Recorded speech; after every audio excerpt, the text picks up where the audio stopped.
Y vamos a retomar el versículo 12 de nuestro capítulo 2 de Apocalipsis, con la tercera iglesia, que es la que menciona precisamente aquí, cuando dice, y escribe al ángel de la iglesia en Pérgamo. Pérgamo está situada a 88 kilómetros de Esmirna, como les decía, son ciudades no muy lejanas. Esta ciudad fue fundada por colonos griegos. Su nombre significa matrimonio consumado. No, la verdad no sé por qué, pero ese es el significado de este nombre.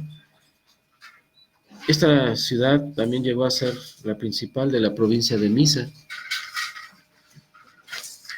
El término pergamino que ustedes conocen tiene su raíz en la palabra de Pérgamo, puesto que ahí se comenzó a producir este artículo como material de escritura.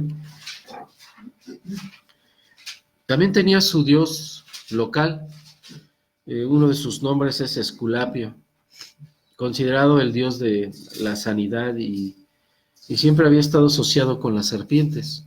De hecho, en uno de los templos dedicado a él, en una escuela de medicina, ustedes han visto que uno de los emblemas es así es, una serpiente que está en como un báculo, ¿no? Bueno, es derivado de esto, y se dice que en ese lugar, quien caminaba por ese templo dedicado a este dios, ahí había muchas culebras no venenosas, estaban ahí en el suelo, y el que caminaba y era tocado por alguno de ellos, según se decía, que era sanado de cualquier mal que tuviese. Esta era la creencia que tenía, ¿no? Es algo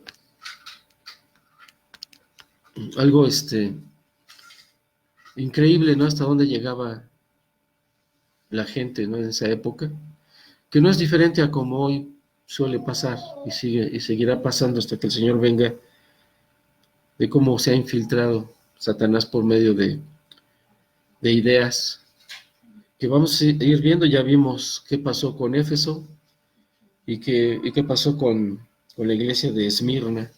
Ahora estamos viendo a Pérgamo, y dice aquí el verso 12, y escribe el ángel de la iglesia en Pérgamo, y vean lo que va a decir aquí: el que tiene la espada aguda de dos filos dice esto. En el griego, esta oración tiene algo particular. eh, cada el sustantivo espada y los calificativos que aparecen después traen su artículo cada uno.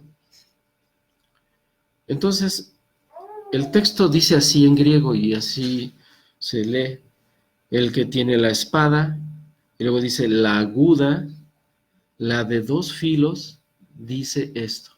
Vean cómo lo muestra aquí en original. Le está dando al sustantivo, estos calificativos realzan algo importante que el Señor quiere hacer ver con esta oración. Dice: el que tiene la espada, la aguda, la de dos filos, dice esto. Un comentarista señala que la espada de la que aquí metafóricamente habla el Señor era una espada de gran tamaño que era usada en esa época en batallas, y era fabricada en Tracia. Tracia fue una ciudad que fue conquistada por los romanos. Allí fue fabricada esa espada a la cual hace referencia aquí el Señor. Pero la frase que aquí estamos revisando está mostrando primero que la espada es la palabra del Señor. Y a decir de los dos adjetivos que aparecen aquí como aguda y de dos filos, está describiendo la autoridad del Señor, pero también está describiendo que el Señor está listo para efectuar juicio con su palabra. Eso es lo que está dejando ver aquí, en esta oración, perdón. El que tiene la espada, la aguda, la de dos filos. Continuamos aquí en el verso 13. Pero después de la autoridad del Señor, entonces, ¿qué más se refiere a espada? A que está listo para ejercer juicio con su palabra. Eso es lo que denota esta oración, ensalzando los artículos que vienen en cada palabra. Una es un sustantivo, la espada, y las otras dos, como les decía, son adjetivos calificativos de la espada. Es lo que realza. En otras palabras, también podemos decir que esta oración es enfática, haciendo énfasis en la autoridad, pero también el juicio que puede establecer el Señor por medio de su palabra. Pasamos al versículo 13. Recuerden, estamos viendo cómo Satanás ataca a las iglesias. Hasta ahorita no hemos visto gran cosa, solo estamos viendo cómo el Señor se presenta para esta iglesia. Y en el versículo 13 dice, yo conozco, ustedes todos tenemos en la Reina Valera que dice tus obras y donde moras, pero el original no tiene esta palabra de tus obras. En sí el texto dice, yo conozco dónde moras, donde está el trono de Satanás. Así es como viene en el original. Esta ciudad era ruda, pues era el centro de oración de un dios que es el dios Zeus. Es la más grande deidad griega. O sea, ellos tenían su dios local, ya les había dicho, ¿no? Esculapio. Pero también tenían a este dios Zeus. Este tenía un altar enorme. Este dios Zeus estaba en un altar en forma de trono. Algunos comentaristas creen que el trono que menciona aquí de Satanás, cuando dice, yo conozco dónde moras, donde está el trono de Satanás, se refiere precisamente a este lugar donde está erigida esta estatua, porque allí era el centro, así como el Vaticano tiene su lugar especial, ¿verdad? Con su catedral de San Pedro, algo similar era el templo de Zeus. Por eso dice aquí, y es lo que señalan estos comentaristas, que dice que esta iglesia está morando donde está el trono de Satanás. El problema aquí es que la iglesia había sido infiltrada por gente con doctrinas anticristianas. Y la iglesia de Pérgamo no hacía nada para erradicarlas. A diferencia de la iglesia de Esmirna, recuerdan que aborrecía a quién dice, a los nicolaitas, a su doctrina. Pero también Éfeso, aquí lo vemos en el versículo 2, dice, yo conozco tus obras y tu arduo trabajo y paciencia, y que no puedes soportar a los malos, y has aprobado los que dicen ser apóstoles y no lo son, y los has hallado mentirosos. A diferencia de estas dos iglesias, aquí en Pérgamo como que eso no les nació hacer.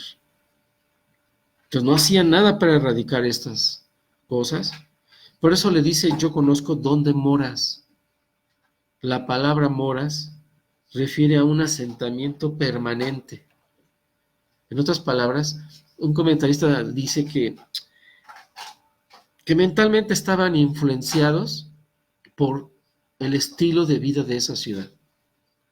Ustedes recuerdan a Lot y a Abraham, que tuvieron sus siervos un altercado, ¿recuerdan? Ellos habían sido bendecidos por Dios, habían crecido en gran manera en animales. Perdón, estoy agripado, así que si me oigo raro, es por eso.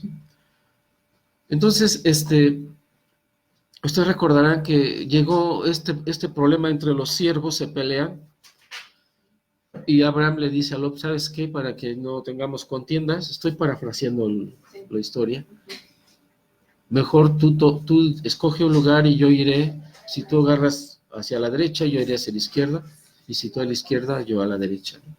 Entonces el texto nos dice, creo que es el Génesis 17 y 18, si mal no recuerdo, dice que Lot miró y vio pues todo el panorama de la tierra y escogió los mejores pastos. O sea, él dijo, no, pues si se trata de que voy a escoger pues, lo mejor, ¿no?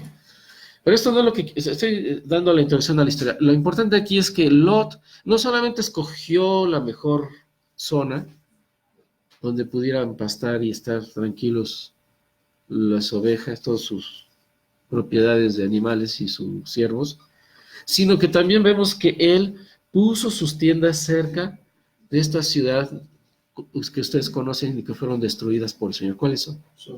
Sodoma y Gomorra. Gracias, hermana. Entonces, estas, cuando el Señor da en grande, ¿verdad? Estas ciudades, pues, por su estilo de vida, es como si se hubiera ido a, no sé, a Las Vegas, ¿no? A tener todo lo de moda, todo. Algo así estaba sucediendo, como sucedió con Lot. Y después vemos que Lot, pues, fue, ¿cómo se dice? Influenciado. No fue influenciado. El Lot se encontró después que fue secuestrado, ¿recuerdan? Y que Abraham tuvo que ir a rescatarlo. Pero luego Abraham intercede delante de Dios, porque dice Dios que va a destruir esas ciudades. Y le dice, bueno, si hay 5 personas que sean fieles, empieza a crecer todo eso, ¿no? Bueno, algo similar pasó con esta iglesia de ¿cuál iglesia es la que estamos hablando? De Pérgamo. Algo similar se nace ahí y se estaciona exactamente en este centro donde el dios Zeus era adorado. Por eso el Señor dice, donde moras, donde está el trono de Satanás. Pero vean lo que dice después. Pero retienes, aquí hay un contraste. La iglesia está ahí, sin embargo, vean lo que dice, pero retienes mi nombre y no has negado mi fe, ni aun en los días en que Antipas, mi testigo fiel, fue muerto entre vosotros, donde mora Satanás. Contrastantemente, esta iglesia proclamaba a Cristo, a pesar de que era tolerante con las falsas doctrinas que se habían incluido dentro de la iglesia, tenía estas características. Proclamaba el nombre de Jesucristo. Por eso dice, retienes mi nombre. Y por consiguiente, mantiene su fe. Eso no es como los tibios. ¿Como los tibios? Sí, bueno, como ser tibio. En cuanto a tolerar, Sí. podría ser. Recuerden que le está hablando al líder también de la iglesia. Pero vamos a ver ahorita van a concluir algo diferente con lo que veamos. Entonces, dice, retienes mi nombre. Esto de retener el nombre, no solamente de proclamarlo, sino de obedecer. Ellos buscaban obedecer a Dios. Por eso dice, retienes mi nombre y no has negado mi fe. ¿Por qué dice no has negado mi fe? ¿Alguien me podría explicar a qué se refiere con esto? Hay un pasaje muy conocido por todo creyente con respecto a la fe.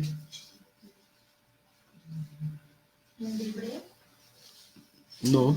Sí, Efesios en el capítulo 11 habla de los héroes de la fe, pero no está ahí.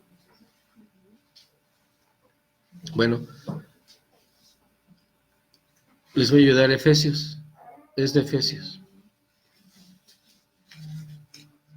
¿No?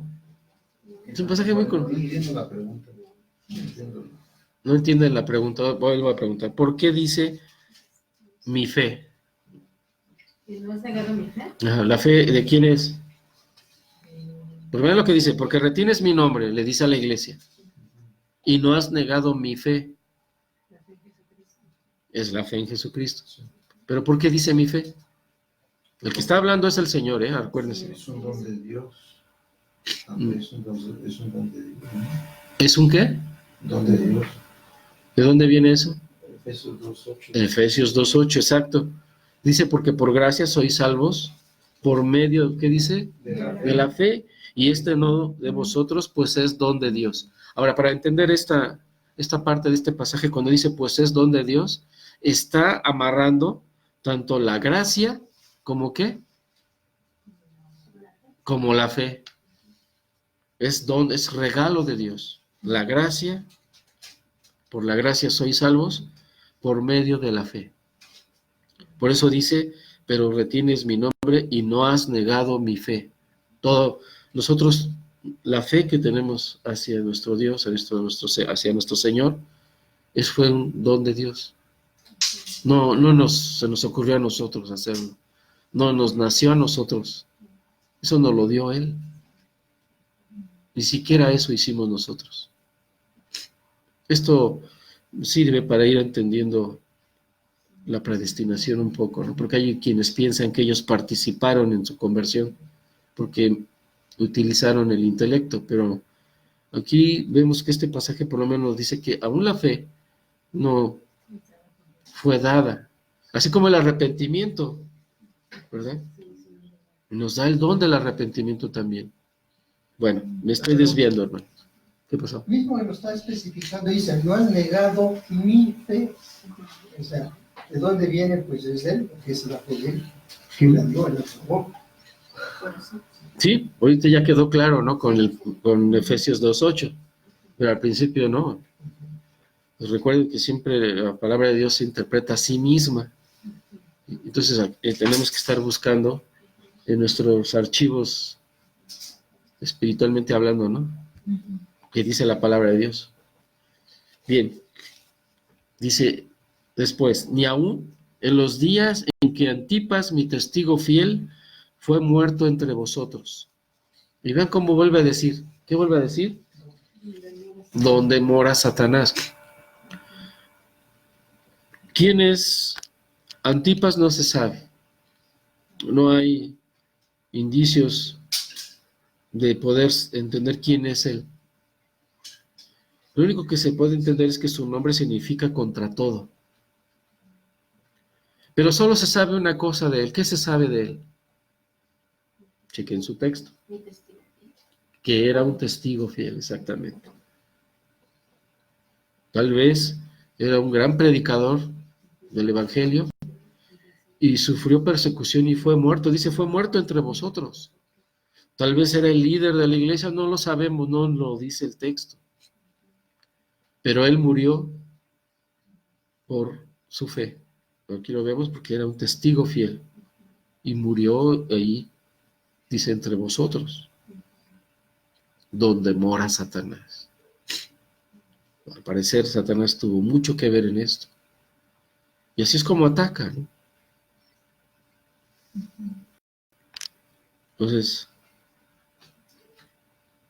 lo que aquí resalta el Señor es que a pesar de que le mataron por su fe en Cristo, la iglesia, ¿qué hizo?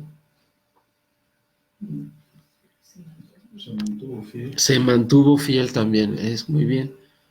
Eso es lo que hay que analizar en el texto. Por eso dice, ni aún en los días, o sea, no has negado, has retenido mi nombre y no has negado mi fe. Ni aún en los días que en que Antipas, mi testigo fiel, fue muerto entre vosotros. Esto pudo haber sido un motivo de preocupación, de miedo para todos y dejar de predicar el Evangelio, pero aquí el Señor está diciendo, no, lo hiciste. Sin embargo, a pesar de como pasó con las otras dos iglesias, a pesar de tener estas buenas cosas, vemos que no es suficiente. Como les decía, y lo he dicho en otras ocasiones, tan solo una fisura es suficiente para que Satanás haga de las suyas. Aquí ya había tomado la vida, bueno, matado a alguien. Pero vean lo que dice ahora el 14. Perdón, el 14 dice, pero tengo unas pocas cosas contra ti, que tienes ahí a los que retienen. Estos, vean la palabra retener. Por un lado le dice a la iglesia, tú retienes mi nombre, para que entiendan lo que significa retener. Y los que retienen, ¿qué dice? La doctrina, la enseñanza de Balaam. Mientras la iglesia sí retenía la enseñanza de Jesucristo, habían permitido que entraran otros que retenían la doctrina de Balaam. Perdón, que Balaam enseñaba a Balac a poner tropiezo entre los hijos de Israel. De hecho, les hace una profecía y eso no venía de Dios. ¿Y qué era lo que hacía este Balaam, este falso maestro, falso profeta? Les enseñaba que podían comer cosas de sacrificado a los ídolos y a cometer fornicación.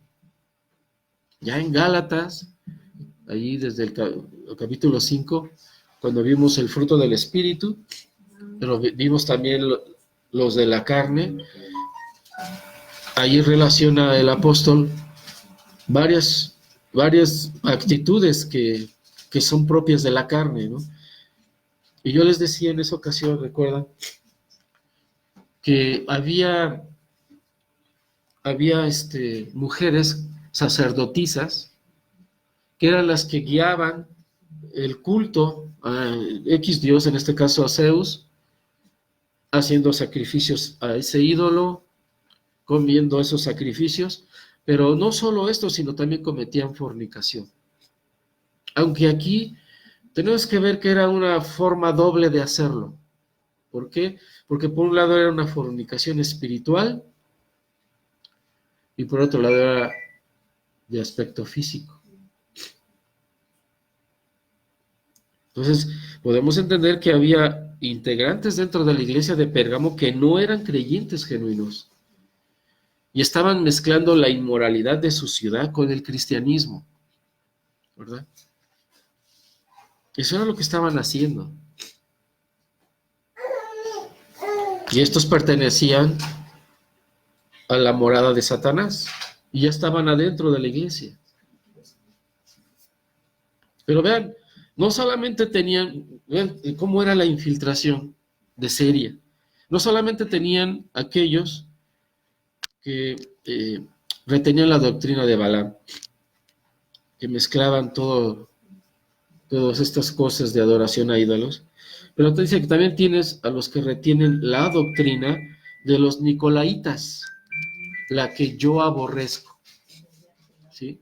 A diferencia de quién, de Esmirna, que aborrecía a los nicolaitas, esa doctrina, ¿no? Los nicolaitas, las obras de los nicolaitas es una herejía similar a la enseñanza de Balaam.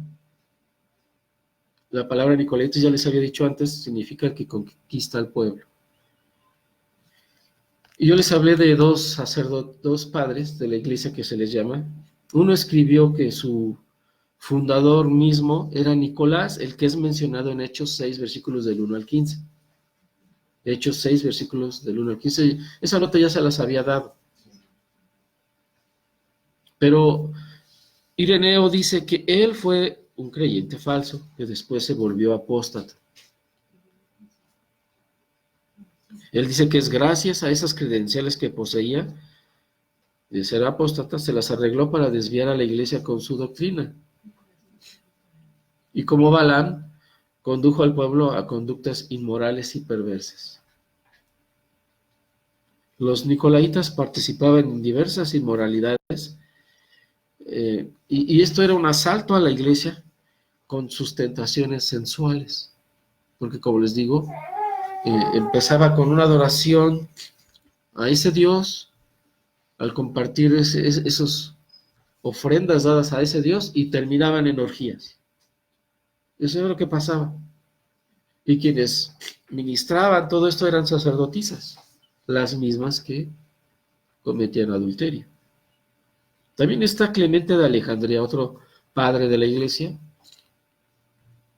Él dice: se abandonaron al placer como chivos dedicados por completo a sus propias indulgencias. Fin de la cita. Su enseñanza pervertía de una manera fatal a la iglesia, reemplazando esa libertad cristiana con el libertinaje pecaminoso. Eso era lo que estaban ellos promoviendo. Y ellos exageraban en los conceptos pero llevándolos a las actitudes pecaminosas del mundo pagano. Pasamos al verso 16. Ya vimos dos infiltraciones que llegaron a la iglesia, pero ¿cuál fue el problema? Porque sabemos que la maldad está por doquier, ¿no? Pero ¿cuál fue el problema de la iglesia de Pérgamo? Que toleraron. Toleró eso, ese fue su problema. Sí, muy apegados a la doctrina del Señor Jesucristo, no negaron nunca su fe, pero eran tolerantes con los demás, no como los de Éfeso o los de Esmirna.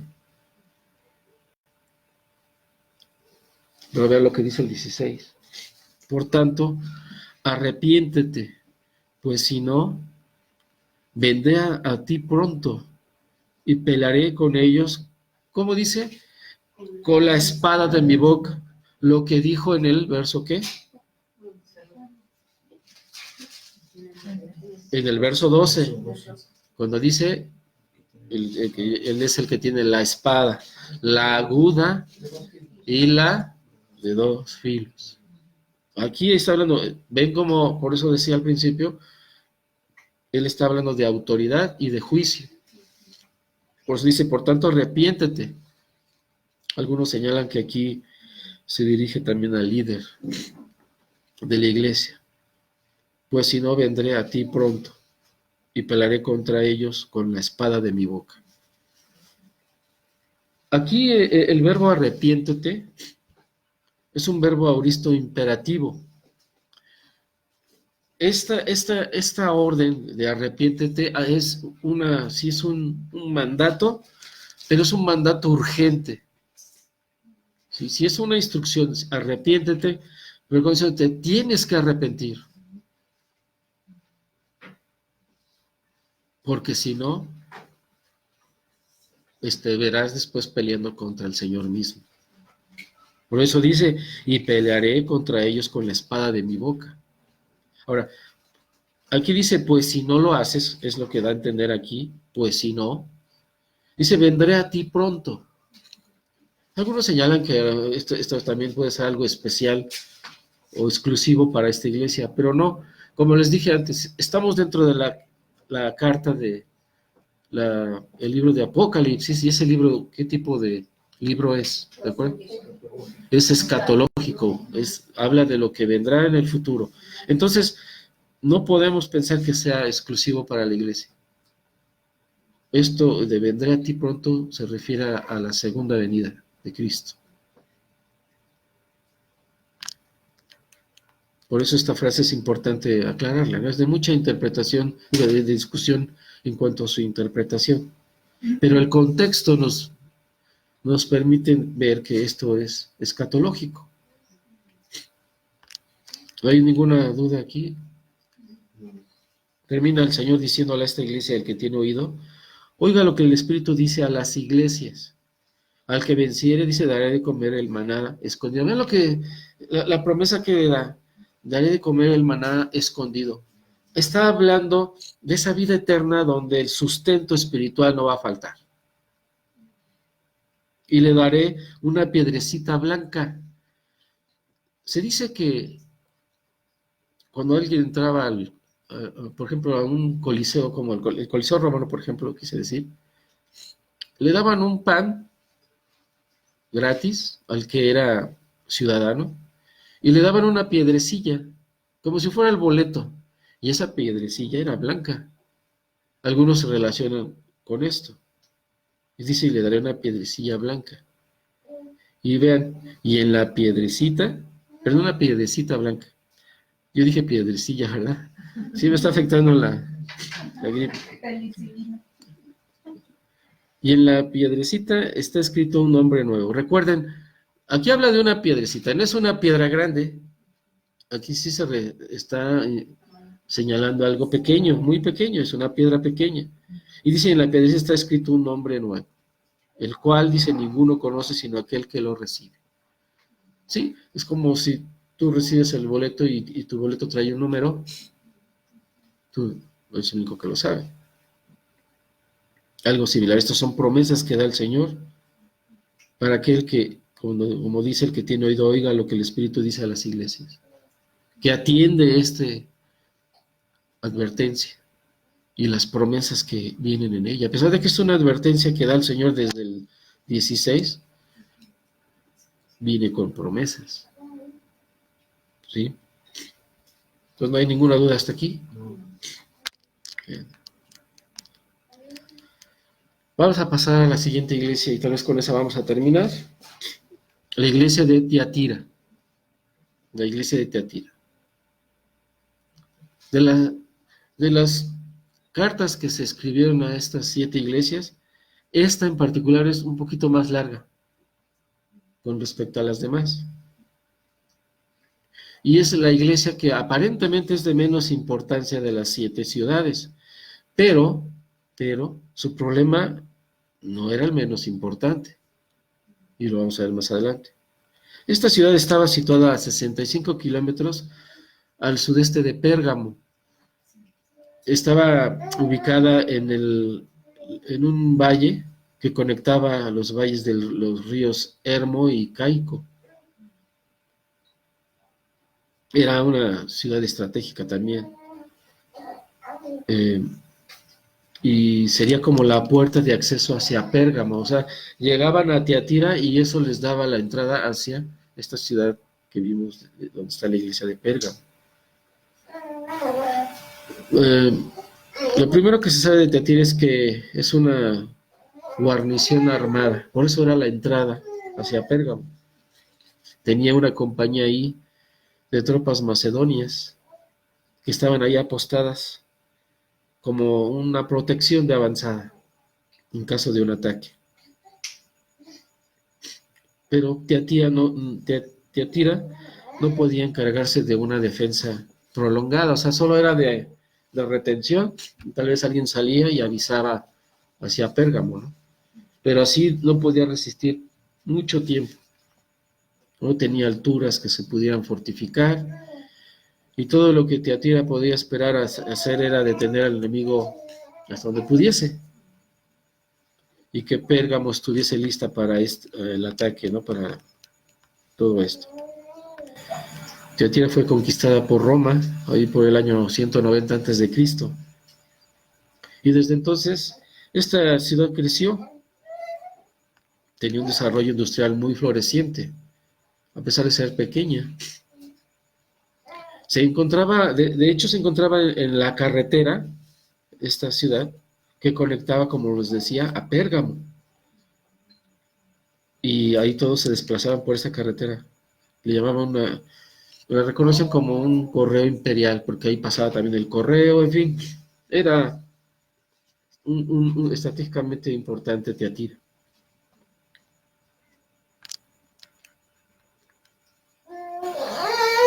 Bien, hay más cosas que puedo decirles de Tiatira que la verdad no son tan importantes, solo les estoy dando un contexto de cómo era esta ciudad. Esta carta mandada a Tiatira sí es enigmática, por lo que contiene. ¿Qué, perdón? Enigmática. Y hay muy poca información de las cosas que se dicen.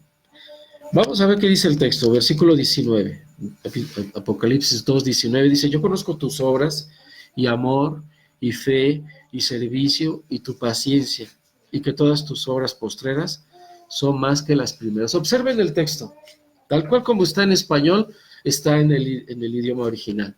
Pero vean cómo lo dice, así como vimos cuando dijo el Señor: yo soy el que tengo la espada, la que dice, la aguda, le doy el filo, utilizando los artículos definidos. Aquí vean algo parecido.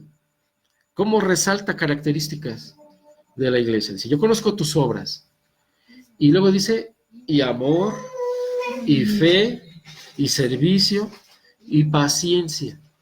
Vean todo lo que esta iglesia hacía. Era una iglesia amorosa, fortalecida en fe, en la doctrina de Jesucristo, y una iglesia que estaba siempre en servicio, una iglesia trabajadora, y además paciente.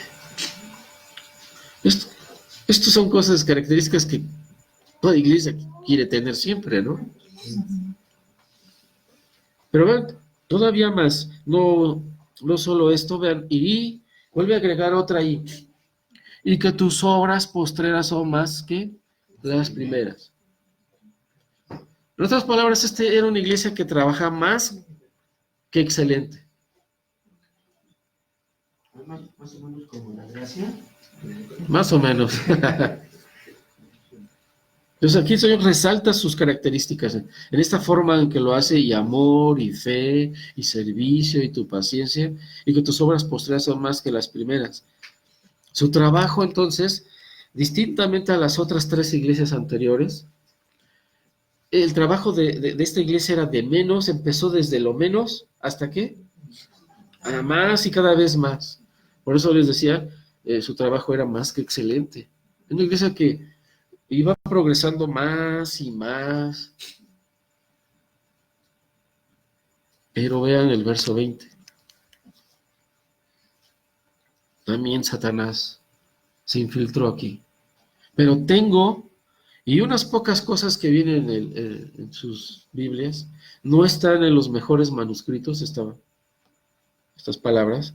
Lo que dice el original, pero tengo contra ti, y vean aquí, que toleras que esa mujer Jezabel, vamos a detenernos aquí, esta iglesia también era tolerante.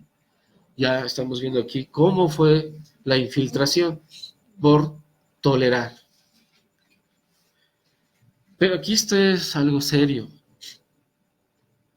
porque a diferencia de Éfeso y de Esmirna, que aborreciendo a los nicolaitas y probaba a los falsos apóstoles, la iglesia de Tiatira era todo lo opuesto, no hacía nada de eso. Era una iglesia pasiva ante la mala influencia, y aquí en este caso de una mujer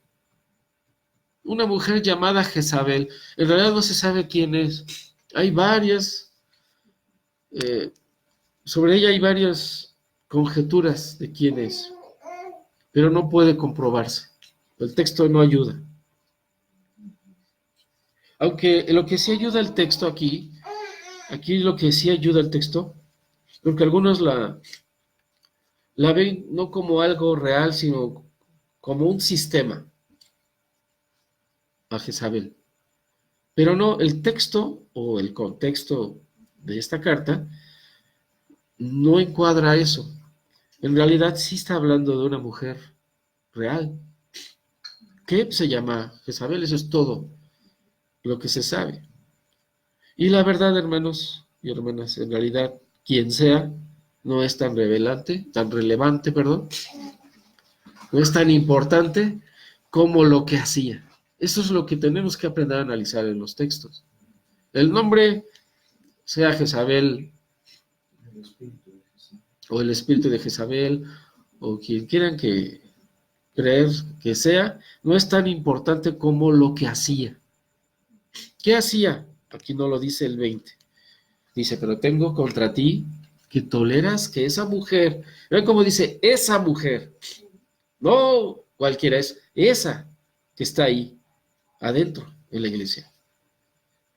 Y vean, ¿qué es lo que hace?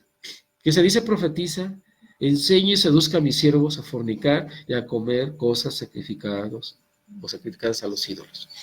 Algo similar que lo que vimos con quién, con Pérgamo.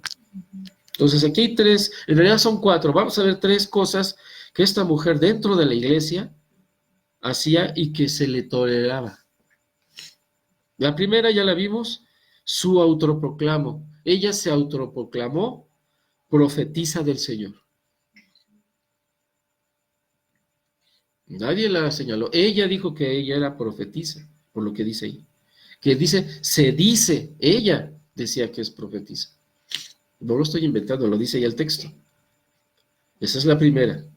Y le creyeron. No hicieron como quienes hacían el análisis de a ver si esta persona es aprobada conforme a la palabra de Dios. Los de Éfeso, ¿sí? Lo leí hace rato en el 2. No voy a leer todo. Y dice y que no puedes soportar a los malos y has aprobado a los que se dicen ser apóstoles y no lo son y los has hallado, ¿qué? Esto no lo hizo esta iglesia. Ese es su primer error. Segundo, enseñaba. O sea, no solamente la dejó entrar. Ella decía, no, yo soy profetisa del Señor. Ah, pues pásale. Así casi, ¿no? No checaron, no la cuestionaron, en fin. No hicieron un testeo de a ver si es cierto que esta mujer es lo que dice. Pero hay más cosas. Enseñaba en la iglesia. Esto quiere decir que participaba de un ministerio exclusivo de los varones. ¿Por qué lo digo? Porque Pablo instituyó antes, en 1 de Timoteo 2:12, que solamente los varones pueden enseñar. La mujer no puede enseñar a otros varones. Y esta enseñaba en la iglesia. Aunque el texto no lo dice claramente, pero vea lo que dice, que se dice profetiza y enseñe y seduzca a mis siervos. O sea, se enseñaba a varones. Ese es el segundo. El tercero que dice aquí, que utilizaba, ¿qué utilizaba esta mujer en su forma de enseñar? La seducción. Por consiguiente, afectaba tanto lo espiritual como lo físico. Porque vuelvo a decirles, ¿qué hacían las sacerdotisas de los templos paganos? Eso mismo, usaban la seducción, terminando en orgías. Eso es lo que ella estaba ahí. Esto era terrible dentro de la iglesia también. Y lo estaban tolerando.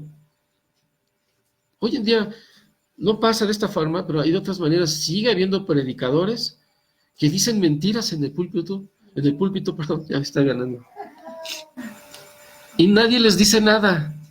Nadie constata, teniendo la Biblia. Yo he visto que tienen la Biblia en sus manos y no dicen nada. Porque ni siquiera va a la Biblia ya después.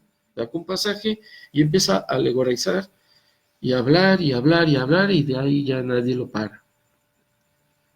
Sobre todo aquellos que solo dan ánimo, que sí hablan de Dios y Dios te va a dar y tú eres hijo de Dios, y etcétera, pero no lo comprueban contextualmente con su palabra. Ese tipo de enseñanza sigue hoy en día de esta manera. Y la gente no hace nada. Y hay mujeres liderando iglesias que se les considera mega iglesias en Estados Unidos, en otros países, iglesias grandes, y hay mujeres al frente enseñando como esta Jezabel.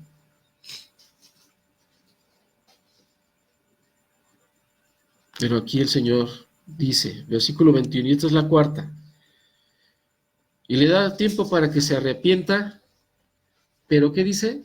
No quiere arrepentirse ¿de qué? De su fornicación.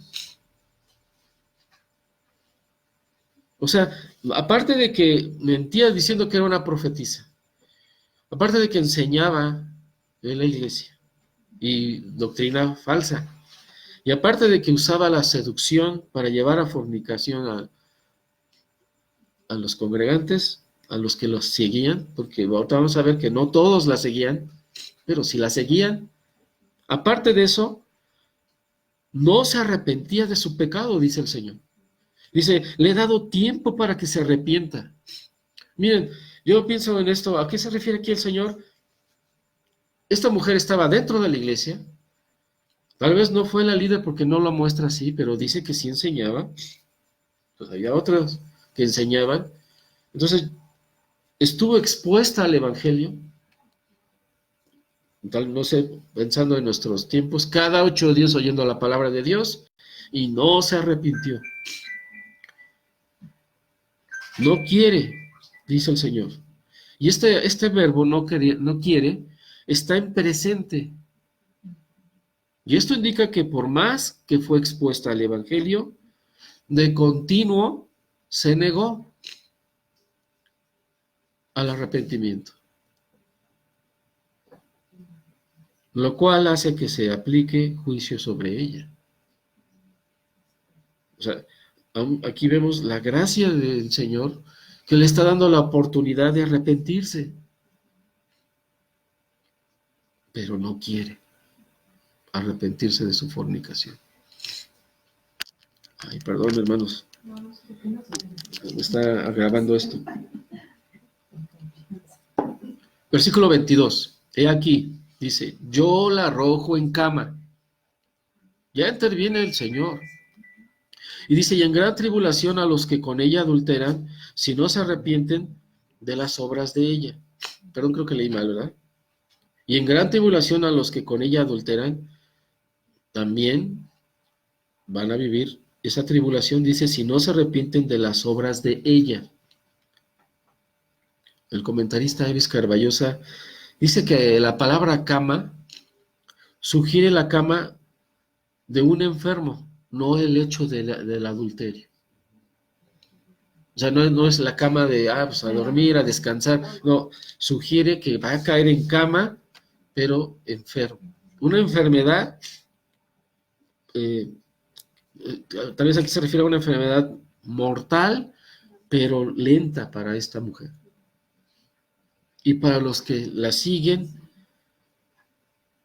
además tendrán muchos conflictos terribles.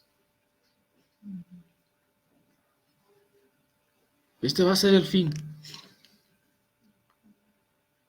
Versículo 23. Y a sus hijos heriré de muerte, y todas las iglesias sabrán que yo soy el que escudriña la mente y el corazón, y os daré a cada uno según vuestras obras. Lo que está diciendo aquí que la descendencia de estos adúlteros, incluyendo a Jezabel, no continuará. En otras palabras, serán borrados de la tierra. Y todo esto será como un ejemplo para todas las iglesias. Por eso dice, y a sus hijos heriré de muerte, y todas las iglesias sabrán que yo soy el que escudriña la mente y el corazón. O sea, esta palabra sabrán habla de un conocimiento de experiencia. Lo van a ver, lo van a vivir. Pero también van a ver que nada está oculto ante el Señor, pues Él escudriña la mente y el corazón. Entonces, el juicio será en forma individual, porque dice a cada uno, no grupal, será, aunque le está hablando a la iglesia, y aunque después se está refiriendo a Jezabel, también se refiere a sus seguidores, pero cada uno dará cuentas de sus actos. Todo esto es para Jezabel y sus depravaciones. Pero vean el 24. Hay un remanente fiel, que ya lo habíamos visto al principio, ¿verdad? Una iglesia que era trabajadora y que lo hacía excelentemente y que sus obras fueron creciendo.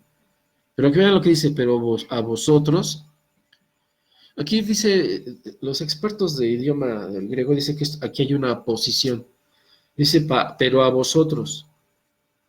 Y podríamos ponerlo así, a vosotros los que están en Tiatira. O sea, solo se está refiriendo a ellos, a ese remanente fiel que está ahí en la iglesia de Tiatira. Dice, a cuantos no tienen esa doctrina. ¿Cuál doctrina? La de Jezabel. No la tienen y no han conocido lo que ellos llaman las profundidades de Satanás. Yo os digo, no se os impondré otra carga. Bueno, ¿qué quiere decir todo esto? Aquí hay un pero, hay algo importante. Dice el Señor que hay un remanente fiel y que ellos que no retuvieron esa doctrina o no la practicaron, es lo que está diciendo. Por eso dice, y no han conocido lo que ellos llaman las profundidades de Satanás. Tal vez aquí apunta a los gnósticos, con los que también Pablo, Juan pelearon. Ellos decían que era necesario cometer todos estos pecados para así poder valorar la plenitud de Dios. ¿Sí? Por eso dice, bueno, esto es lo que se cree, ¿no? Por eso habla de las profundidades de Satanás. Por eso dice, yo os digo, no os impondré otra carga. Ustedes han sido fieles. Entonces sí se refiere aquí a un remanente fiel, que ha creído en él, que no probó esas profundidades de Satanás. Pero vea lo que dice el 25, ya para terminar. Dice, pero lo que tenéis, ¿qué dice otra palabra que hemos visto que se repite mucho aquí? Bueno, no mucho, pero son más de 3 veces. Retenedlo hasta que yo venga. Retenerlo es sigue practicando mi enseñanza. Vívela hasta que yo venga. Otra vez, otra apunte hacia la ¿qué? La escatología de la carta. Hacia el futuro, a la venida, a la segunda venida del Señor. Por eso dice después, al que venciere y guardare mis obras hasta el fin, yo le daré autoridad sobre las naciones.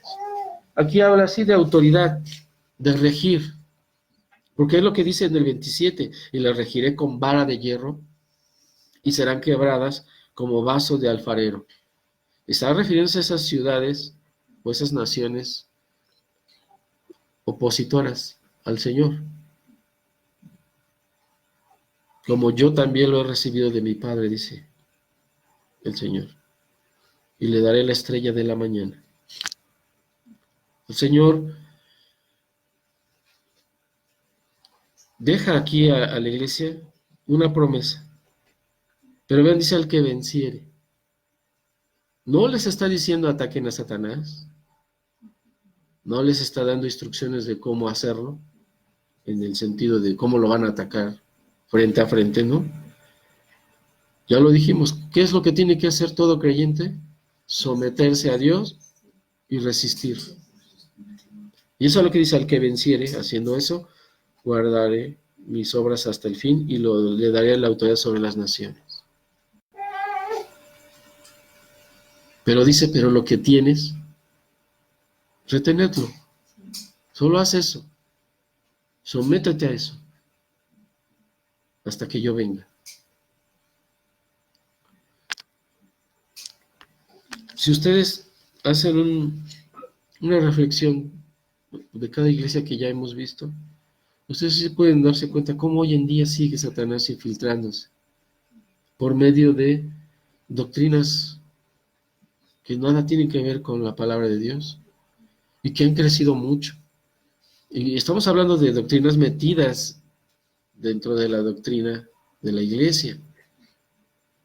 Pero aparte tenemos ideologías que están por fuera atacando no solo a la iglesia, sino también a la familia. Entonces el ataque es por varios lados. Y estamos viendo cómo estas iglesias se debilitaron por descuidos, por tolerar. La primera porque le faltó trabajar más en el amor. ¿Qué pasó con Esmirna? ¿Se acuerdan?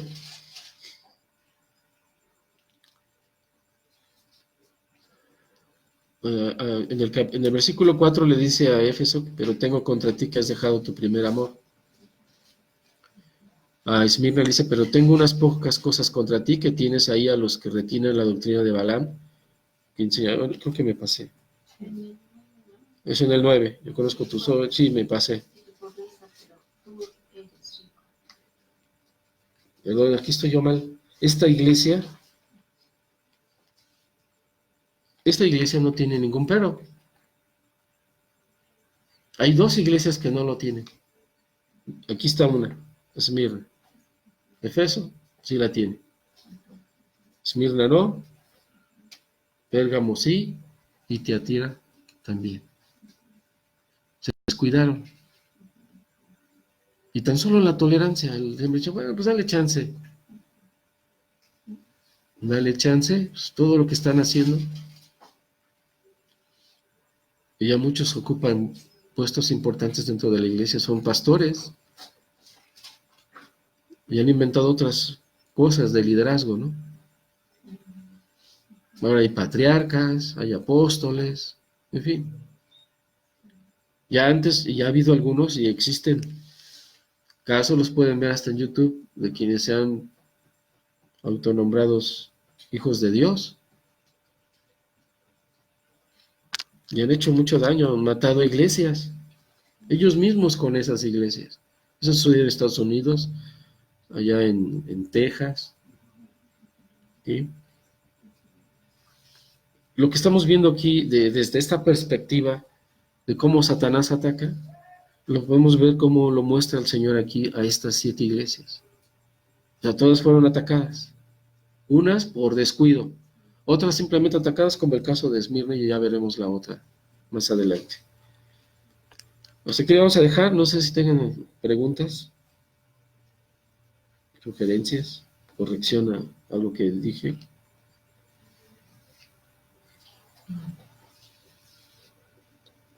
Bueno, vamos entonces a finalizar la transmisión. Mando saludos al hermano Aurelio Palacios y su familia, que la verdad han sido, no, ellos no se ven aquí, pero ellos están apoyando mucho este estudio, lo han estado promoviendo, y pues quiero hacerlo público agradeciéndole a él y a su esposa el esfuerzo que hacen, porque no es fácil donde están menos, allá en Veracruz. Les pido que oren por ellos porque ellos están padeciendo la situación terrible que se vive en ese estado. Y acabamos de tener otras noticias, ¿no? Hay de Coatzacoalcos. Tengan en sus oraciones a la familia Palacios, por favor. Vamos a finalizar entonces nuestro estudio.